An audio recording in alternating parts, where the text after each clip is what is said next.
All right, y'all, welcome to the Scott Horton Show. I'm the director of the Libertarian Institute, editorial director of Antiwar.com, author of the book Fool's Errand, Time to End the War in Afghanistan, and the brand new Enough Already, Time to End the War on Terrorism.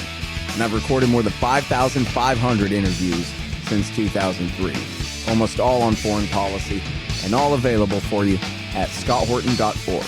You can sign up for the podcast feed there, and the full interview archive is also available at youtube.com/Scott Horton Show.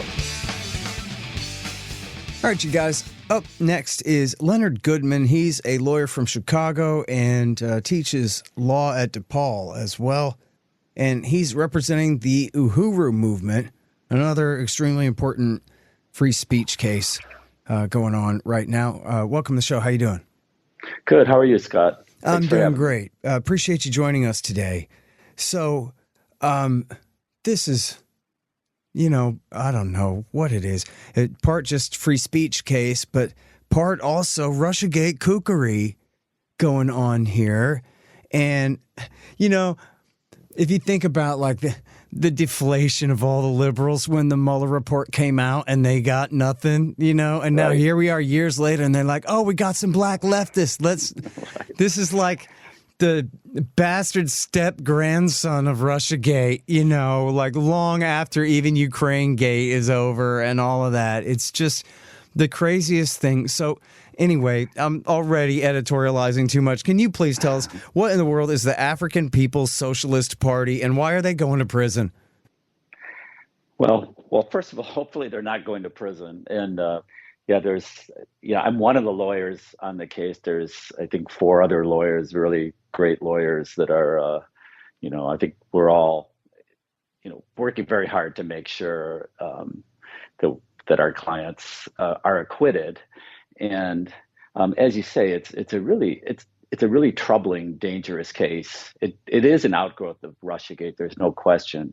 It's also directly related to the war in Ukraine because the African People's Socialist Party has been around since I think 1972. The leader Omali Yeshitela founded it in 1972. They're a black leftist group. They're activists. They are opposed to colonialism. They unite with African people all over the globe. And I think and they've been on the target. I mean, the FBI has had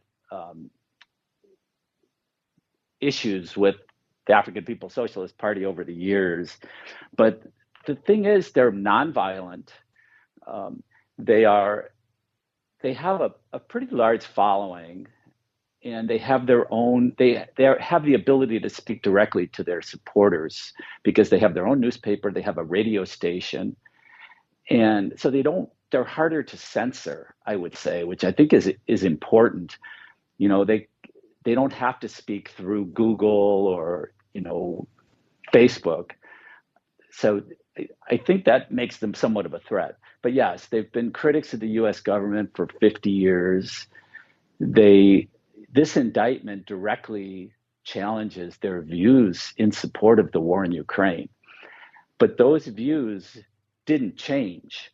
So in 2014, for example, the chairman was making speeches and publishing articles in their newspaper, which is called The Burning Spear, about the coup in Ukraine and the overthrow of the democratically elected president of Ukraine in 2014 and the involvement of the CIA, and they were harsh critics of that. They were harsh critics of U.S. involvement in arming Ukraine and in NATO expansion throughout the years. So you could look back, 5 minutes of research in the Burning Spear paper will show you. I mean, this is long held views. They opposed NATO expanding to the east and provoking Russia. They opposed arming Ukraine and threatening Russia with NATO weapons. So this is all longstanding beliefs. What the indictment alleges is that, well, first of all, the indictment goes back to 2015, but they were not. The feds got involved after the Russia's invasion in February of 2022. And the chairman and the party were vocal opponents of U.S. support for Ukraine. And in fact, the chairman gave a speech shortly after the war where he described Ukraine as a country armed to the teeth by the white colonizers, a place that Russia could not retreat anymore, and a dagger pointed right at the heart of Russia. So this was a speeches that he gave in February and March of 2022.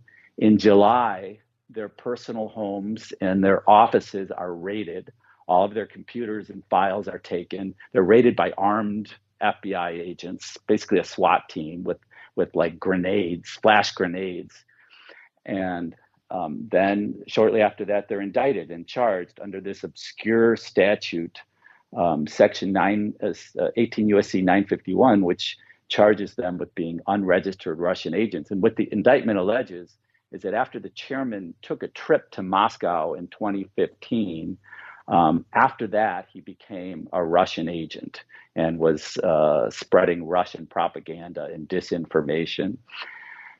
Now, of course, as I said, their views didn't change in any way, and the government doesn't even really allege that they changed. They just say that now he's speaking for Russia, and they're spreading Russian disinformation and propaganda. And one very interesting fact is that they've conceded, because we said, well, what is the disinformation that they're spreading? Because what they're saying is identical to, what prominent intellectuals in the U.S. are saying, like Jeffrey Sachs or Don Mersheimer, about the U.S. and the NATO expansion and provoking Russia, and the danger, which has been understood, as you've talked about for many years, that Ukraine was really an existential point for Russia. They can't let Ukraine be a NATO armed state on their border. So the government's response to that is that, well, when we say disinformation, it doesn't mean false information. It means information that helps Russia. And they cite, in fact, they're going to call at trial, if the case makes it to trial, they're going to call two experts on Russia to talk about Russia tradecraft and how, if you say these things, you're helping Russia, even if they're true. That's hilarious. Did the judge bust out laughing when they said that in court? That misinformation also includes true things that we just wish that you wouldn't think about, Your Honor? I wish, but no, the judge is, I think, I can't really get into the mind of the judge, but right now, this case, the motion to dismiss, so I maybe skipped over that. So we filed a motion to dismiss based on the First Amendment. Right. And my fault, because I asked too broad of questions there. Yeah. But that's the occasion of the interview here, is that the case is going ahead, right? Well, so here's where we're at. We filed a motion to dismiss, and there's really good Supreme Court law on the First Amendment. So, for example, probably the case we relied on centrally is a case DeJong. I think it's DeJong versus Oregon. It's a 1937 case, and in that case, the Supreme Court struck down the conviction of a citizen who was speaking on behalf of the Communist Party. And the Supreme Court said that the only question to ask is whether the speech transcends the bound of freedom of speech, which the Constitution protects. So you look at the utterances, and if those are lawful, then the speech is lawful. It doesn't matter if the speaker is connected to the Communist Party or Russia or whatever. You look at the contents of the speech. So that seems to be pretty definitive law from 1937 that says this indictment is unconstitutional, because there is no argument here that any of their speech was unlawful. So you obviously, under the First Amendment, it doesn't protect if you incite a riot, right. If you incite, immediate unlawful violence, that's not protected. It doesn't protect obscenity. It doesn't protect crime. So if you use speech to commit the crime of espionage or fraud, that's not protected speech. Well, it's conceded here that none of their speeches or their articles transcended the bounds of protected speech. So this case it really goes right to the heart of the First Amendment. And so we filed a motion to dismiss. It was heard by the magistrate judge. We argued it back in September, and he issued his opinion about 3 weeks ago. The magistrate can only make a recommendation, so it's up to the district judge to decide whether to dismiss the case. So the magistrate finally issued his recommendation about 3 weeks ago, and he recommended denying the motion. And his logic was that, yes, free speech is protected, but if you speak on behalf of a foreign government, that is an act, and that loses its First Amendment protection. This is a completely unprecedented ruling. There's no Supreme Court case that supports it. And now we filed an objection to the magistrate judge and asked the magistrate judge to reject. We asked the district court judge, who is the Article 3 judge who has the power, to reject the recommendation of the magistrate. So that's where we're at right now, and we'll see. And I'm hopeful that the district judge is not going to want to sign his name to a ruling that really blows a hole in the First Amendment. Because if you say you're speaking on behalf of a foreign government, you're speaking for Russia, which is, the Russiagate. Well, basically, has been going on for 5 years, as you point out, the Russiagate hoax. Then you can remove protection. You can remove First Amendment protection from speech. I mean, that simply can't stand. Mm-hmm. So, are you really arguing that the Foreign Agent Registration Act itself is unconstitutional? No, because, well, first of all, this isn't it's a little bit different. This statute is worse than FARA. It's rarely used. But FARA is the Foreign Agent Registration Act, which also has criminal penalties. But the reason why they couldn't charge them under FARA is because FARA has a willfulness requirement. So they would have to show that they're sophisticated people that knew, like lobbyists or something like that, where they knew they had an obligation. So in this case, they're saying that they took some money. But who did they take money from? A Russian or a Russian spy? Yeah, the allegation and the indictment as well. After the chairman traveled to Moscow in 2015, participated in a conference, he developed a relationship with a Russian national, a man named Ivanov. And the government alleges that Ivanov is connected to the Kremlin. Like, whether that's true or not, we really don't know. It's a matter in dispute. But they allege he's connected to the Kremlin. So basically, he took. So when he developed this relationship, it was a relationship with the Kremlin. But in terms of the money, they received over 6 years of their alleged relationship with this guy Ivanov. They received about $7,000. Most of it was to support a speaking tour in 2016, I believe, on the issue of reparations, which is an issue that which is one of the issues that they've championed since 1972. So, it's pretty absurd, but most of the money that they received was about $7,000 in 2016, and it didn't even cover their speaking tour. I mean, they had brought witnesses along. They had people. They went to 4 different cities. So, their budget, I think it was something like $13,000. Yeah. So it didn't even cover their out-of-pocket expenses for one event. So to say that by allegedly receiving this money, that they became Russian agents is kind of strange credulity. That all what of a about sudden precedent? You mentioned one, I guess, but just how completely crazy is this for them to try to take this case? Do you think, I guess as a secondary question, that they're really trying to make an example out of these people so that they can now do this to others based on flimsier type connections? As you say, a statute with weaker constraints than even the FARA Act? Yeah, because they don't have to prove. It's basically what they call a general intent statute. So it doesn't matter what your state of mind was if you knew, because these people would have had no. I mean, the first they ever heard about some requirement to register was when the FBI showed up at their home at 6 a.m.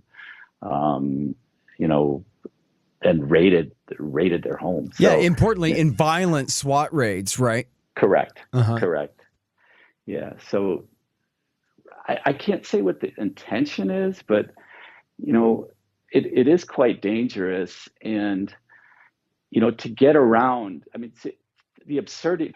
First of all, it's well known, and we pointed this out to the judge, and he did not mention it. And I'm sorry, to the magistrate judge, he didn't mention it in his recommendation. But you know, the so think tanks in Washington D.C. It's well reported in papers like the New York Times.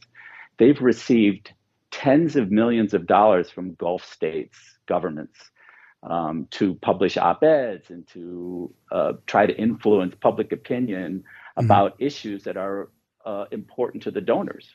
So, and those people are never charged or asked to register under FARA or have their homes raided with SWAT teams. Right. Even when they have the most bare exploitation of loopholes where they just hire lawyers to then hire lobbyists or, this kind of thing. And Ben Freeman at the Quincy Institute has done these massive studies of all of that. Exactly. And you're talking about hundreds and hundreds, thousands of people involved in this. So it's not just like a few favored people. This is how Washington operates. As long as you're advocating for what the UAE wants, then that's fine. But exactly. In this case, that what these black leftists are saying is essentially in line with the people of Eastern Ukraine rather than the people of Western Ukraine. And so that makes them the enemy of the state. That's right. And, the sort of the absurdity of it. So for the magistrate to find that your speech, basically for the magistrate to get around the De Jong case, which I mentioned, which seems to be right on point. What the magistrate said is here, unlike De Jong was, this is a content neutral case, according to the magistrate. That means that any suppression of speech is incidental to the prosecution. So it's like a time, place, and manner restriction where you say no loud noises after 10 o'clock. So you can give your speech, but you have to do it in the afternoon. You can't do it while people are sleeping. That's a time, place, and manner restriction that is content neutral. It's not designed to stop people because of their message. So he's comparing this case to that, whereas in the De Jong case, the defendants were targeted because they were connected to the Communist Party. So that's basically the fiction that is before the judge right now. That to say that the government has no interest in their speech, it's only because they're connected to some foreign government, which is clearly absurd. It says right on the face of the indictment that they're being prosecuted for spreading Russian propaganda and disinformation. And plus, it's well known, as we just talked about, that the think tanks do it all the time. They take tens of millions of dollars, not 7,000, but tens of millions of dollars from foreign governments to advocate and to influence public opinion and Congress on their behalf. And that's apparently completely fine. So I don't know how the district judge could sign off on an order saying that this case is a content neutral case. And the government is, the fact that they're against the war in Ukraine. Now, one of the points that I made in my objection to the district judge is, well, what if they were taking money from a Ukrainian national in order to have pro-war rallies? Do you really think that the federal government would be prosecuting them? Of course not. I mean, nobody could believe that. They're prosecuted because they are prominent critics of the war in Ukraine, and they were critics right at a time when this government is trying to sell the war to the American public and get the American public to basically consent to their leaders in Congress spending tens of billions of dollars to arm Ukraine and to fuel this war and to keep it going. Yeah. Hey, y'all, Scott here. Let me tell you about Roberts & Roberts Brokerage, Inc. Who knew? Artificial bank credit expansion leads to price inflation and terribly distorted markets. If you've got any savings left at all, you need to protect them. You need to put some, at least, into precious metals. Well, Robertson Roberts can set you up with the best deals on silver, gold, platinum, and palladium. And they've been doing this since 1977. Hey, if you just need some sound advice about sound money, they're there for you too. Call Tim Fry and the guys at 800-874-9760. That's 800-874-9760. Or check them out at rrbi.co. That's rrbi.co. You'll be glad you did. Hey, y'all, you should sign up for my Substack. It's scotthortonshow.substack.com. And if you do that, you'll get the interviews a day before everybody else. But not only that, they'll be free of commercials. How do you like that? Pretty good, huh? scotthortonshow.substack.com. Hey, y'all, libertasbella.com is where you get Scott Horton Show and Libertarian Institute shirts, sweatshirts, mugs, and stickers and things, including the great Top Lobsters designs as well. See, that way it says on your shirt why you're so smart. Libertas Bella, from the same great folks who bring you ammo.com for all your ammunition needs, too. That's libertasbella.com. So, yeah. You know, on the Greenwald show, he played a clip of the founder explicitly denouncing the Russiagate conspiracy theory that it was Russia that was behind the Black Lives Matter movement because they supposedly bought some Facebook ads that encouraged people to show up at a Black Lives Matter rally one time or something. And he's talking about the absolute insult and how ridiculous it is and condescending it is that they're going to say, oh, no, American blacks are perfectly happy with the status quo until the Russians come and make them all uppity again and this kind of thing. And then that's exactly what they're nailing him for. And they're saying, yeah, but you're only saying that because the Russians paid you off to say that. And meanwhile, and look, this is extremely relevant, although I don't know where you would draw the line. But yeah, it's important that this guy and his group, they go back to SNCC in the 60s, and he founded this group in the early 70s, and they've been internationalists, black communists of, you know, exactly how you categorize them this whole time, longer than I've been alive. And man, I got a lot of white hair in my beard here. So the idea that, and so what, they ran for an election. They go, oh, you're interfering in the election on behalf of Russia. And now when you complain about being black in America and thinking that you're being treated unfairly, now you're sowing discord on behalf of Russia. Now, I got to tell you, I mean, as a line of crap, that's fine on MSNBC, and I'm sure all the white liberal women who watch that believe it. But they're going to try to make that stick in court against a guy? Right. That the same speech he's been given for 50 years is now sowing discord on behalf of a foreign power because he got $7,000 from a Russian national who, it's not even in evidence, is a spy of any kind. If they say he's tied to the Kremlin, that means they're not saying he's tied to the FSB. He's not tied to the GRU. Oh, he knows a political officer up there somewhere or something, and that's what they're going to hang on this guy? Is it as nuts as I think? Because I'm no lawyer. I don't know. But that's what it sounds like you're telling me here. It is that nuts. And I mean, the fact is, if we lose this motion, I don't see how they could possibly prove this case because you're raising a lot of very, very good points.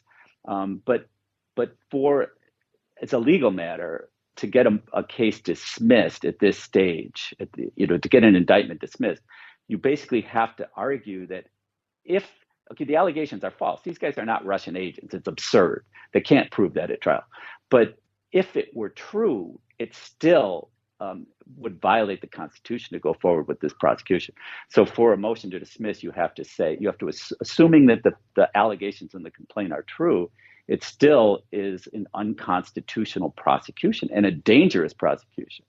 So yes, it clearly is an absurdity of Russiagate to try to get people to believe that these people are acting on behalf of Russia. And when you say sowing discord, that's right in the indictment. I think they use the word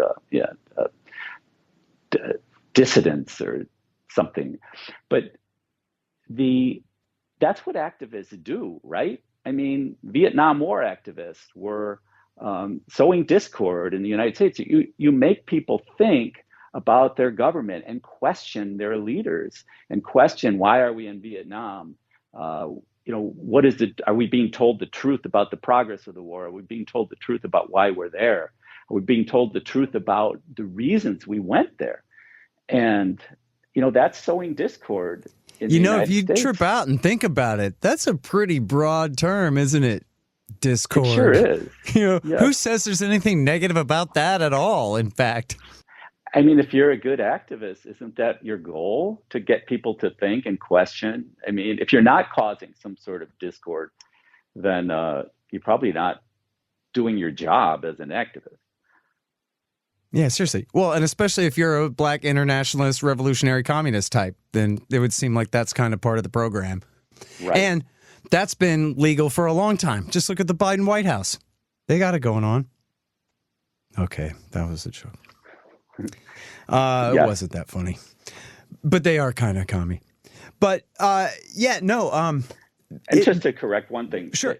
These people I don't think they don't identify as communists. They're socialists. Okay. So thank you for that correction. I should just call them what they call themselves. It's fine, because Red Star or whatever, and they're, they have their position, and it's people can hear them explain it in their own words, not mine. You don't have to agree with them. You don't have to disagree with them. Yeah. It's about pure free speech, because you take away their. I mean, it's almost even more to the point if they were like, outright anti-American, revolutionary, commie, whatever, because even more to the point, we still got to protect them, right? Like, even if they're Nazis, even if they're... That's true. That's whatever insane politics they might have, if their rights aren't protected, then none of ours are. And of course, like you're talking about, the dissident case on Ukraine is the truth. The government is wrong and is doing the wrong thing based on a bunch of lies. Everybody knows that. So I think that's kind of important for the story too, isn't it? that Mearsheimer and Sachs that you quote, they're right.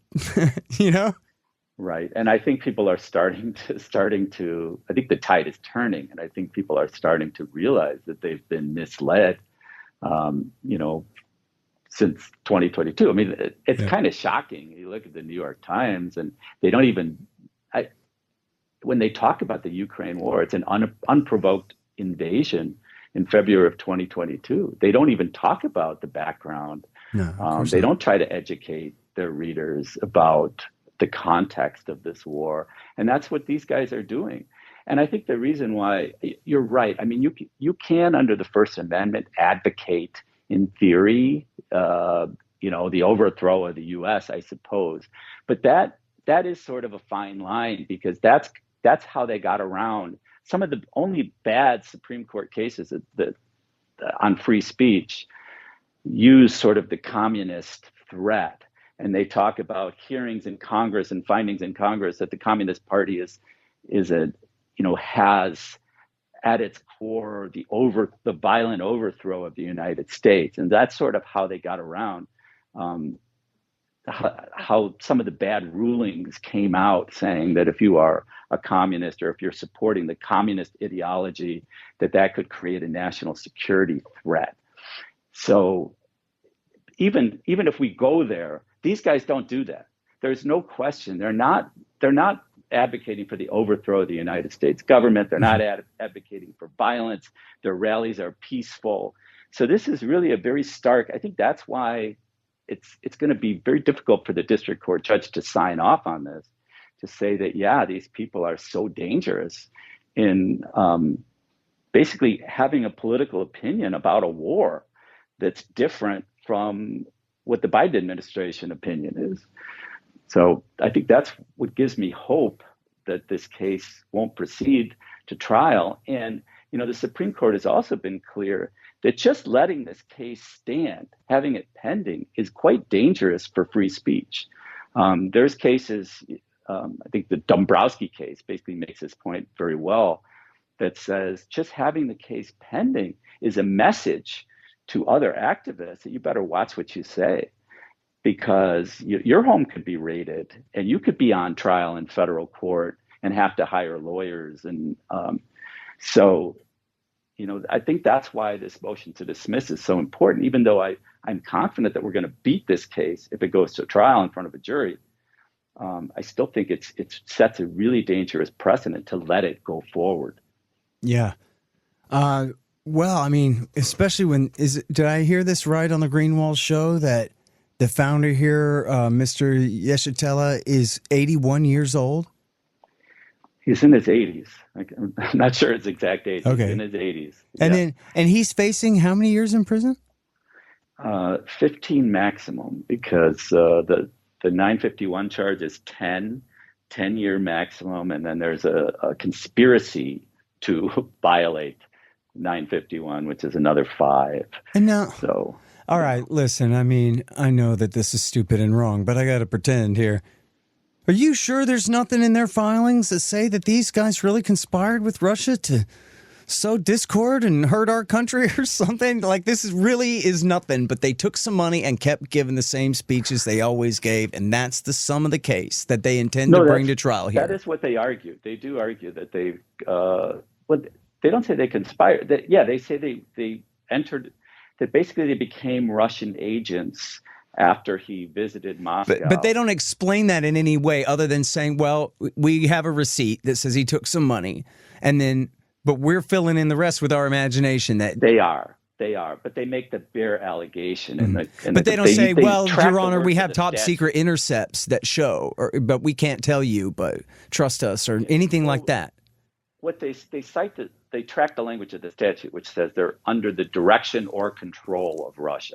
So after the trip to Russia, all the speeches, which were identical to the speeches they gave before the trip to Russia, but after the trip to Russia, those speeches are being done at the direction or control of Russia. But so in other words, they don't have any specific allegation that they're making there beyond, well, he went there and then he came home, he took some money and then he had it. That's an important point, because the indictment, it's very bare bones and vague. So they don't say, well, what is this agreement that he entered into with Russia? What are the terms of it? What were his obligations under the agreement? What was the compensation they were supposed to get? Because, that's a very important point that you make. It's incredibly vague, which is why it's so dangerous. I mean, to just say, we say you're speaking for Russia under the direction or control of Russia, we don't have to go beyond that. We don't have to give you any details as to, when did we sign this agreement? What is this agreement? What are the terms of it? We don't have to tell you that. We're just going to say that you speak for Russia, for a foreign government, and therefore we can arrest you, we can raid your offices, we can take all your computers and your files, we can make you stand trial and hire lawyers. So that's the danger. So just to be clear here, I mean, in terms of the legal process, you should have at least already received everything under Brady and all that they intend to bring in their case against you, right? Like they don't. Correct. Okay. Correct. We're not like awaiting the final shipment of documents where they might reveal that they're going a different direction with this evidence than you were aware of before or anything. Like, this is their case. The case is this guy's a political activist. He went there. He got some money from a guy that they say but haven't demonstrated is connected somehow to the Kremlin, which is, again, a funny way of putting it. And then that's it.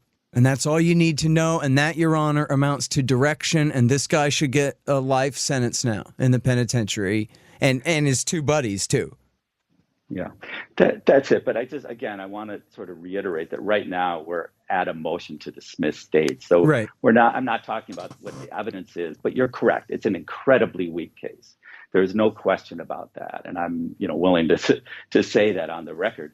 But right now we're saying, even if the allegations are true, even if they were speaking for Russia, which they're not, right? Even if they were, it is still unconstitutional under Zhejiang. You can't, just because somebody has a relationship with a foreign country, which they do all the time, and which people do all the time. And we mentioned the think tanks, but even Chairman Omali Yeshitela, he's probably traveled to 30 foreign government countries and aligned with them on certain issues where they have a similar ideology and they can work together. And maybe they've received financial support. I don't know.